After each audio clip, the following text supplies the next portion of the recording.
Hi, I'm Oscar and this is Olivia and we're studying at Brighton University. This documentary aims to see how life drawing and the process of life modelling can influence and change perceptions of self within today's body-conscious society. Being an integral part of artistic practice, the study of the human form can inspire and intrigue artists, as well as challenge the dominant paradigm of sexiness. Later we're going to be attending the annual Life Drawing Manifesto show to find out about the deeper meanings of life drawings, and after that I'm going to be trying it for myself to see how it feels to be the model.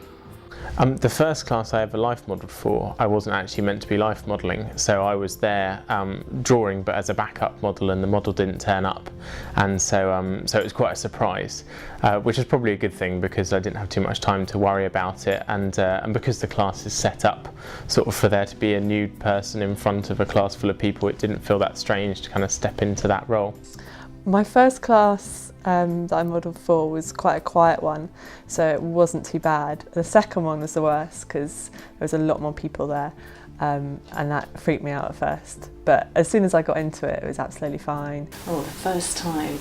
I think I was a bit apprehensive because I think I was more worried about whether I was going to be good enough and was the poses that I was going to do be good enough for what people wanted to see. I think when I tell my friends that I do life modelling, the ones that aren't interested in art or have done life drawing before have thought it's a bit weird, but not in a kind of negative way, just in a kind of why would you do that way, which I don't really care about, to be honest.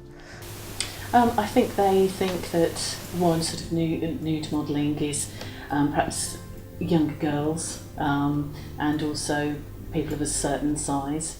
And I think that's why I enjoy doing it, because I'm totally not any of those stereotypes, and I like to see other people see something different. I think people see nude modelling as something quite strange if they've never been in a life class situation before. I think as soon as they've kind of engaged with that kind of class situation, they sort of understand the context of it much better. But I think from the outside it seems like something kind of odd for people to do, and I think historically that's always been the case. Hi, I'm just about to go into Jake's life drawing class. I'm quite nervous because obviously in the media all the bodies portrayed are perfect and I'm not perfect myself, so it's going to be hard having all strangers in the room maybe judging me, so we'll see how it goes. I might enjoy it. Having been to a couple of art classes now, my reaction's definitely changed. The first time I went, I found it really uncomfortable and I could hardly look at the model when she was modelling, but we went to Manifesto Art Show a couple of days ago and that was really fun. We saw loads of different models there and it felt like a new experience and it was an enjoyable night. So I can understand why people's reactions are a bit funny to life modelling because society as a whole isn't very accepting of nudists and nudity.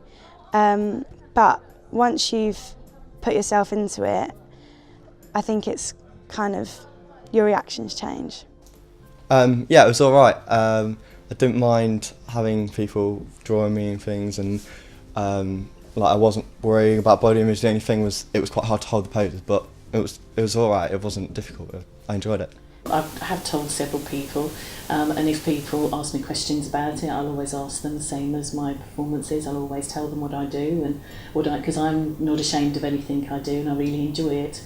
But obviously then people can make up their own minds. I think I haven't ever had any bad reactions when I've told people that I've done life modelling. I think most people are quite admiring of it, even though they wouldn't necessarily do it themselves.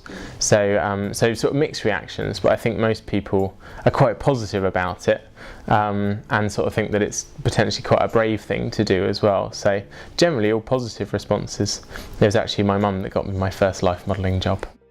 I think life modelling is definitely a mixture between being mentally and physically challenging. Yeah, for some poses you're standing there and thinking, how am I going to finish this pose standing in this position without really hurting? But other times it's just like stopping yourself from losing concentration or going to sleep if you're really tired. I think that there's a lot of kind of mind over matter with life modelling.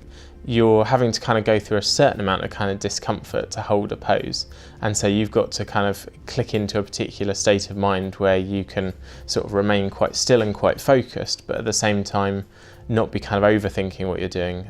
Sometimes if you're kind of worrying too much about whether you're staying still, you can end up wobbling as a result, so you sort of end up worrying about kind of how your pose is going. I think it's quite important to relax into it. From our experience, we've realised that it's not all about worrying about people's body sizes. The focus is on the art and different shapes and sizes. When I did life drawing in college, I really enjoyed it, but being the other side of the easel was a daunting experience. However, once I tried it, I found I stopped worrying about what my body looked like to other people. It's been a really good experience for us, and it's been really inspiring, and it kind of shows that maybe what the media portrays isn't true and people are happy being different shapes and sizes.